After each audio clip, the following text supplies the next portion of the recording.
Hi guys, welcome to the channel.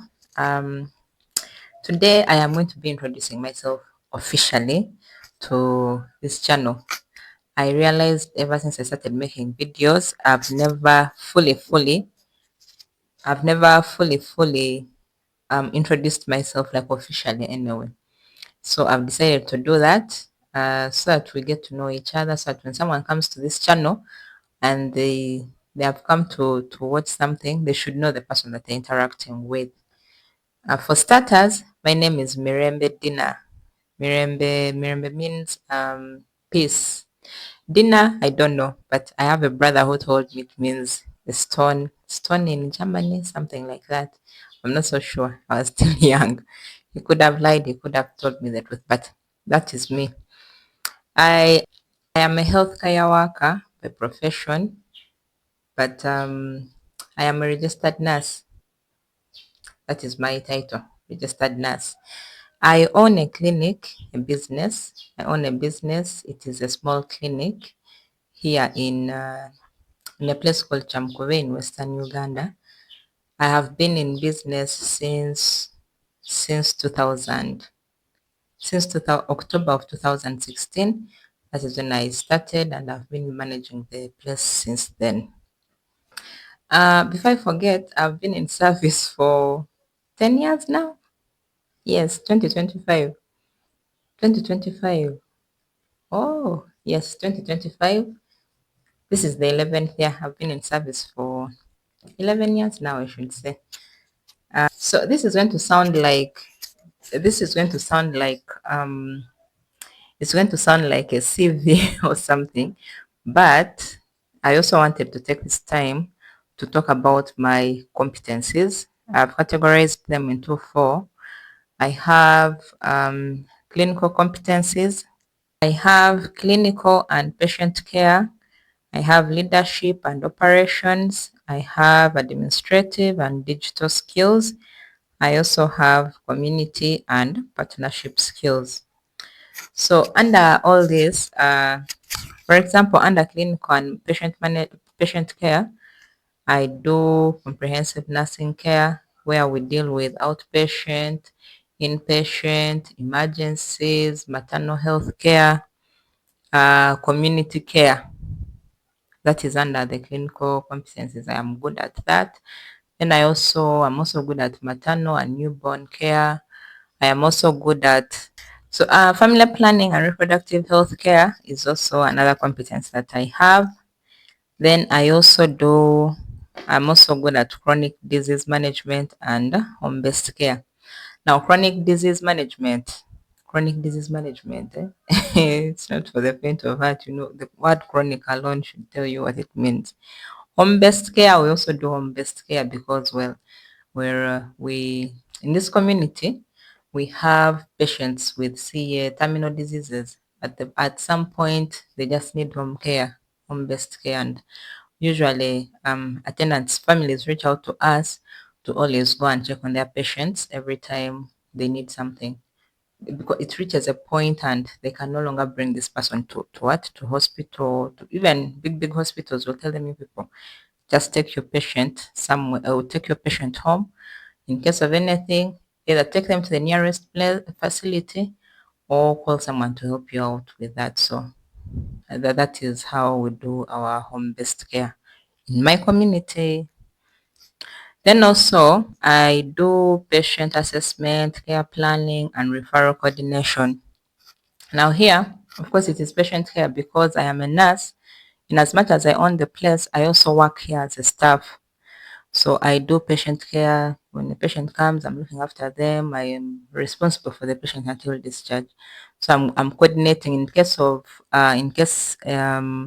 cannot handle. I also have to coordinate referral from here until the patient reaches wherever they are going.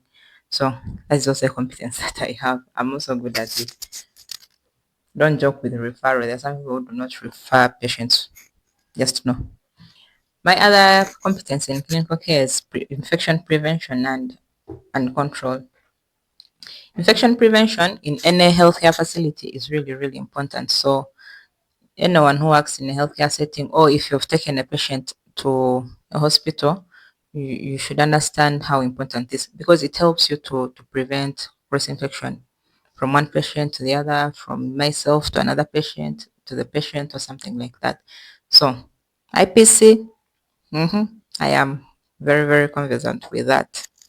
My other competence is under leadership and operations. Now, under leadership and operations, I do clinical leadership and multidisciplinary team supervision.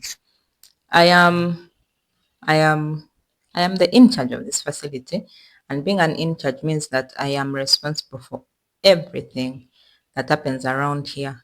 So I manage the doctor who works around. I manage my other colleagues. I want to make sure that everything is in order, so that when a patient comes, they have a pleasant stay with us. It's not like really, really pleasant, but a comfortable stay with us while they are here at our facility. Then I also do staff recruitment, onboarding, and service delivery. So staff recruitment, when we let go of the staff, or someone has gone away, or we are short on staff, I am also responsible for staff recruitment. Onboarding, I'm the one who takes them through what we do, what is expected of them, how we do our work here. Because different facilities, they have different rules and regulations, and then they have a different way that they do their things. So that is what I do. I take part also in onboarding the new staff. Then I also make sure there's quality improvement, patient safety, and regulatory compliance. You guys, quality improvement is really, really hard. Not like really, really hard per se. It is hard to achieve because we are dealing with different people at different times. We are dealing with people with different personalities. We are dealing with people who, like the whole, it is, I feel like I don't want to say I'm dealing with chaotic people, but people who come from different places in life, they are used to a different lifestyle, and then they're coming to a place. You have to satisfy all those people. You have to make sure they are all happy because they've come to your place. If they are not satisfied with your service, you're going to lose them as clients. So I want to make sure that our quality of service is really, really at par. It is at its best. Then on patient safety, patients are our main clients, and you want the patient to be safe. Just because someone is sick does not mean they should be harmed. So I want to also make sure I have to make sure that the patient is okay, the tenants are okay, they have a good stay, like I had mentioned earlier. Then also under regulatory compliances, well, regulatory compliance, there are a lot of managing a clinic alone, or managing any health service. If you're a health provider, you know that opening up a facility, a healthcare facility, is not, you don't just wake up one morning and you're opening a facility. No, there are things that you have, there are rules and regulations that you have to follow. You have licenses to pay for, you have to make sure your licenses are also not expired. Everyone's licenses are not expired. Have you paid your URA? Have you paid what? What are the new rules? What are the new guidelines, national guidelines concerning your place of work? Like, because, for example, Ministry of Health recently released new guidelines on how a facility should look like. So I always make sure I know about all those things so that we are not caught off guard. The next is administrative and digital skills. Under administrative and digital skills, these ones are simple. Clinical skills, I do documentation, documenting patients' things. The patient will come, you have to document their particulars, whatever treatment they're getting, such things. Then I also have medical supplies and inventory management. Medical supplies and inventory management, me being the owner of the place and being the in charge, means that I have to be in class. I have to be up to date with all these things. What medicines are done? What do we need? Which buckets are missing? Which bin liners are done? What other drugs are there? What is missing? What went first this time? Like inventory. Is the scan still working? what is not working, what needs service, that kind of thing. So I have to make sure all these things are running, are okay. I have to keep up with them, else the facility will not run smoothly. Lastly, I have community and partnerships. Here I am liaising with the community. I am finding out how our service, like feedback, getting feedback. I am asking around what people think of our facility, what people think of our services, where should we improve, because uh, when you don't do these things, patients start running away from you, and next thing you know, you'll not understand why. So community and going back to the community and asking them how they are finding your service, it helps you to improve on your services. Then partnerships, I liaise with other facilities around, like interfacility liaison, so that in case, there are times when you've been having a drug but it is done, you've not yet ordered or restocked the drug, so you go to a different facility to borrow from them, and then you work on a patient, or you find that they want to refer a patient to you because of reasons A, B, C. Maybe their staff had an issue, they are calling you to come and help them, or they got a complicated issue. Someone is now calling you to go and help them out, or you're also calling them to help you out, like interfacility collaboration. I also do that. It's an important skill, by the way. You know how in English they say no man is an island. Best believe me that when you're in healthcare, you're not going to be an island, because if you're not liaising with your colleagues, if you're not liaising with other facilities, it means when you have a problem, you're not going to get help at all, at all. Even big hospitals do it. It's not just me and my colleagues in our community. So that's it about my competences. I know it sounds like a CV, or I'm selling myself, or I'm interviewing for a job, but I thought I should let that one out. I thought I should let you guys know about that. Meanwhile, if you've reached this far in the video, please subscribe, share, like it, so that we grow the community. It is still at my subscription numbers are still very small.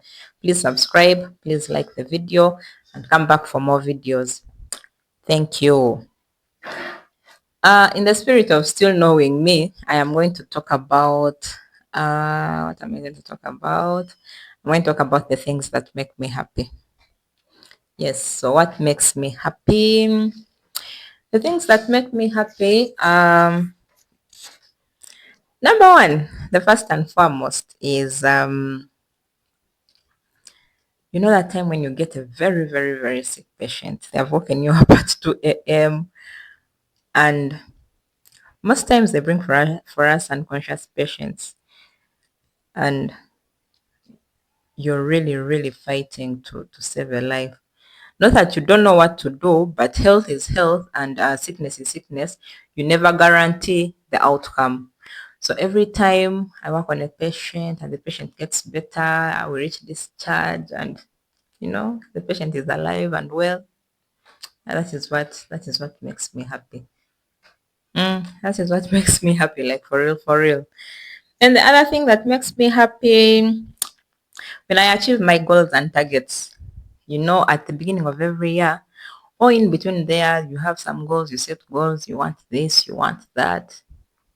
Mm, Imagine going back to your notebook and you're ticking off. Huh? We reached 150 clients this month. We did like 5 outreaches, like all your targets, you're taking them, at least most of them. It is a happy, a pride. You feel proud. I don't know what the actual English word to use, but you feel proud. It is an exciting moment when you go back to look at your goals and you've actually achieved most of them. It is hard to achieve all of them, although some people do. But when you achieve a greater percentage of your goals, for me, it makes me happy. Those are the main things that make me happy, especially business wise. Yes. Hey. The other part is what makes me sad. This one, it is supposed to be common knowledge, but let me mention it here. When I lose a patient, losing a patient is usually so sad. It is heartbreaking. You've been working on a patient. Like I said, the outcome is usually not guaranteed. So you find it breaks my heart every time I lose a patient. I haven't lost like very, very, very many here, but every time the few that I have lost, it really breaks me. It makes me so sad. The other thing that makes me sad, I'm not supposed to mention this, but every time a patient escapes,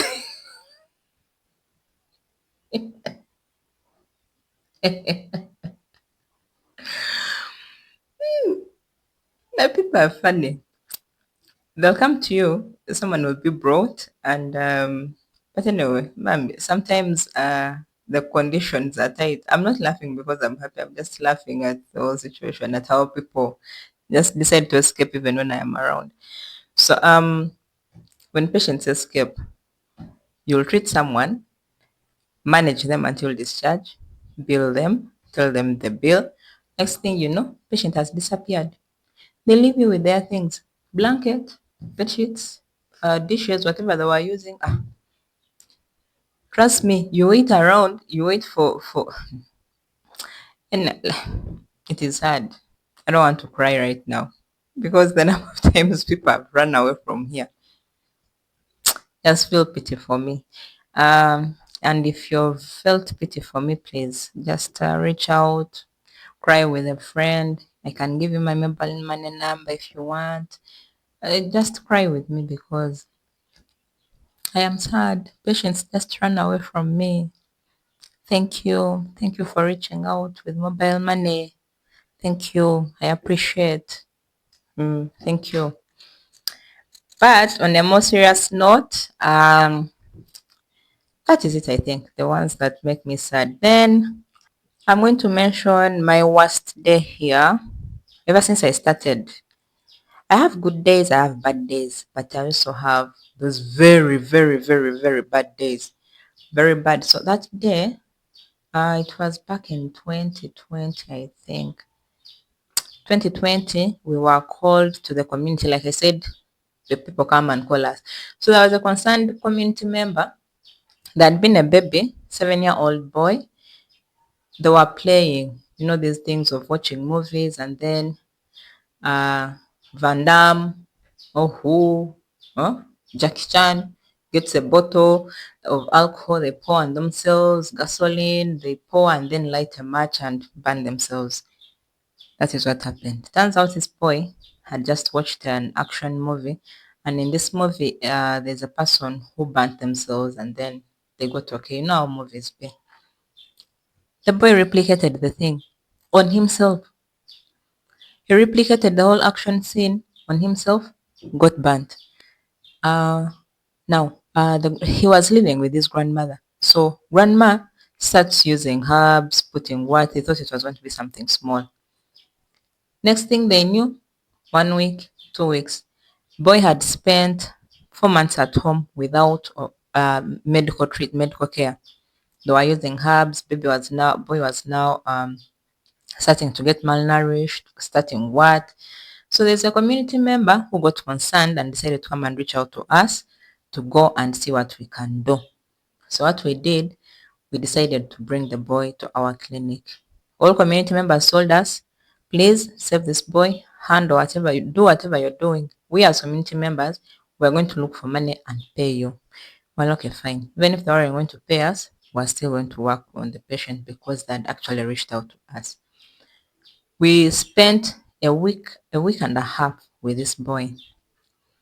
He had started improving. All wounds had now, all the wounds were no longer septic. Skin was starting to reform.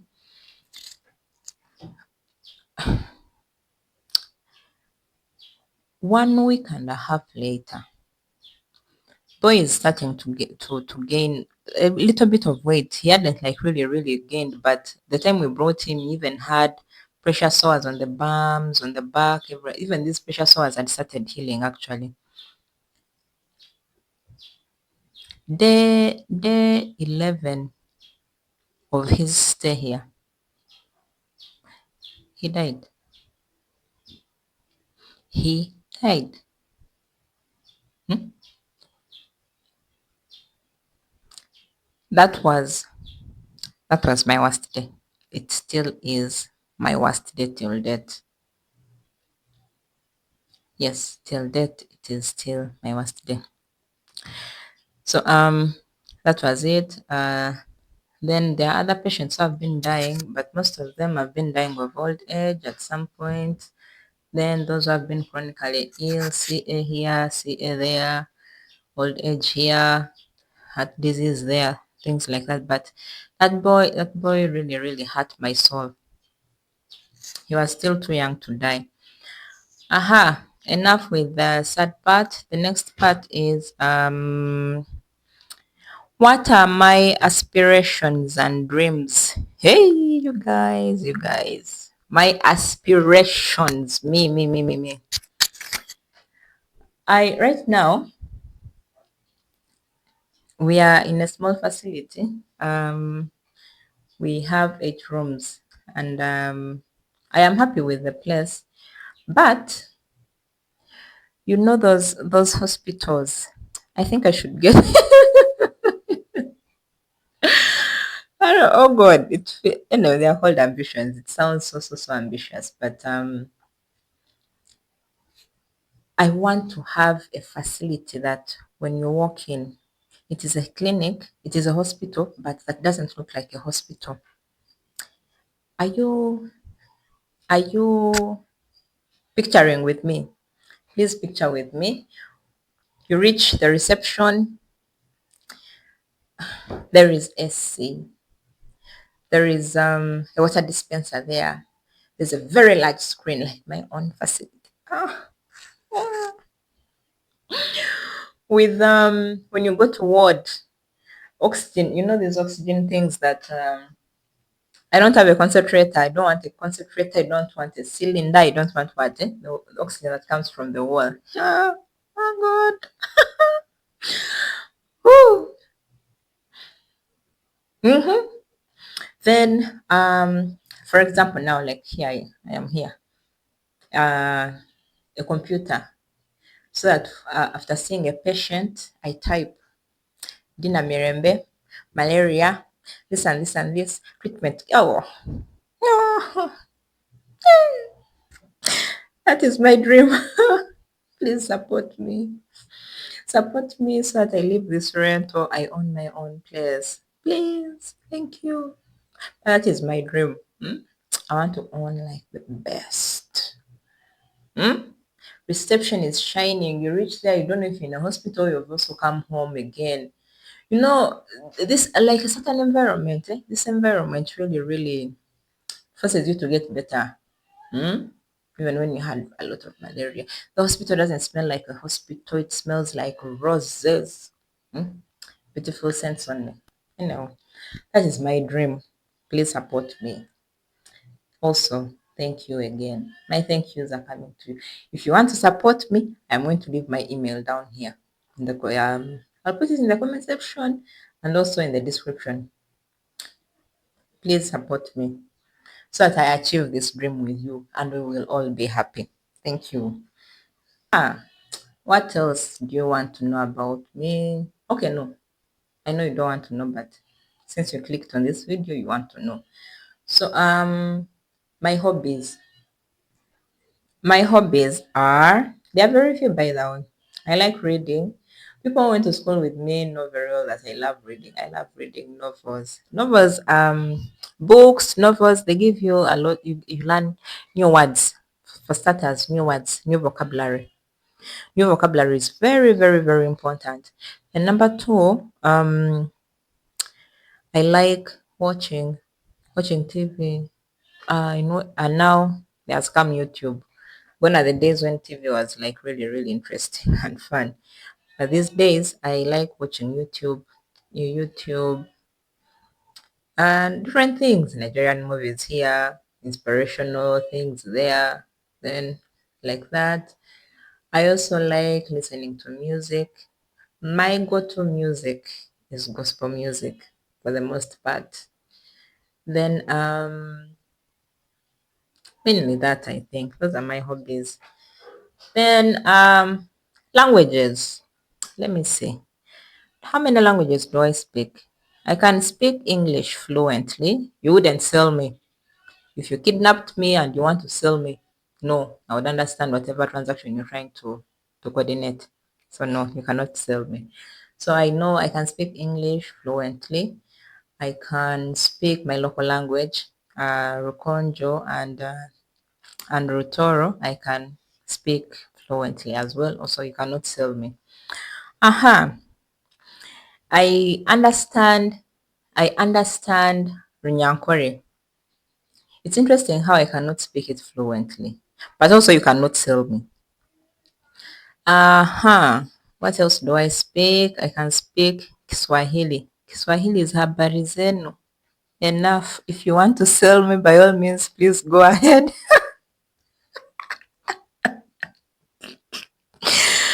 But I love the language. I love the language, except it doesn't love me. I've never understood why.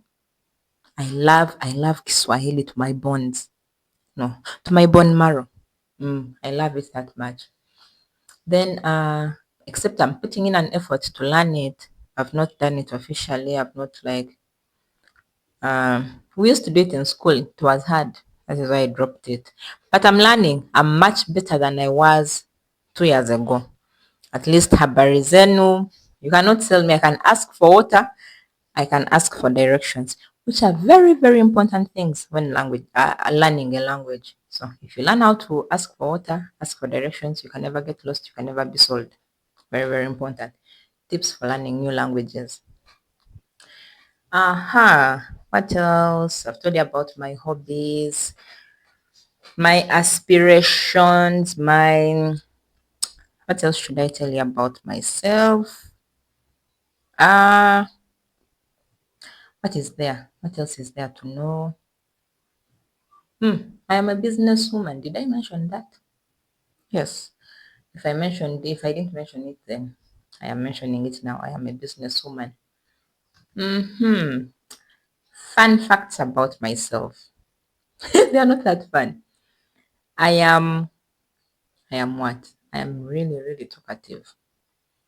I can talk for Africa. Or I can talk and talk and talk and talk, but also I know how to read the room. If someone doesn't want me to talk, I'll shut up. I shut up. But when someone really, really wants to talk, I do. I can talk. I talk about everything. I talk. Then I don't know how to swim. I once tried swimming. I tried it once. Way back in 2020 was the first and last time I ever entered a swimming pool. Till date, I've never gone back. That was that was the only thing I've ever done. I don't know how. I don't have any talent, by the way. Fun fact: I don't have a talent. I can't run for the life of me, even in school when I was still young. You know how in school they take you for marathons, they take you to run across where people go running, they're very excited, and then me, every time I attempt to run, I feel a piercing pain from way back. I don't know if it is normal or not. In fact, I should research, but I feel a piercing pain here, like legit here. In my language, they call it a chivali. A chivali is a stone. It's a stone. So you feel like something is catching you here. It really, really attacks you and you can't run. That is me. I cannot dance. When I'm sitting, the moves are there.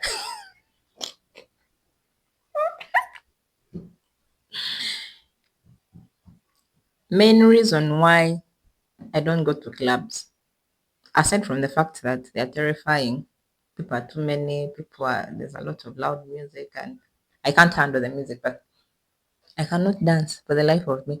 If anyone ever brought a competition and we are supposed to state all our problems and they are solved, I would lose. I would remain with all my problems. Maybe they would remain looking at me. They'll be like, have a dinner. We would have gone if you knew how to dance. I don't know how to dance. What else? What else? What else? I think that's about much about that's about it. That's about it. So if you have any questions, if you've reached this far, thank you so much for watching. Um, please subscribe again. Please subscribe. Watch more videos from the channel. They could be boring, they could be entertaining, but I know you learned something. If you love health, if you love business, if you love, please follow my journey on this channel. So thank you so much. Don't forget to like, don't forget to subscribe. Um, I think that's it. So bye.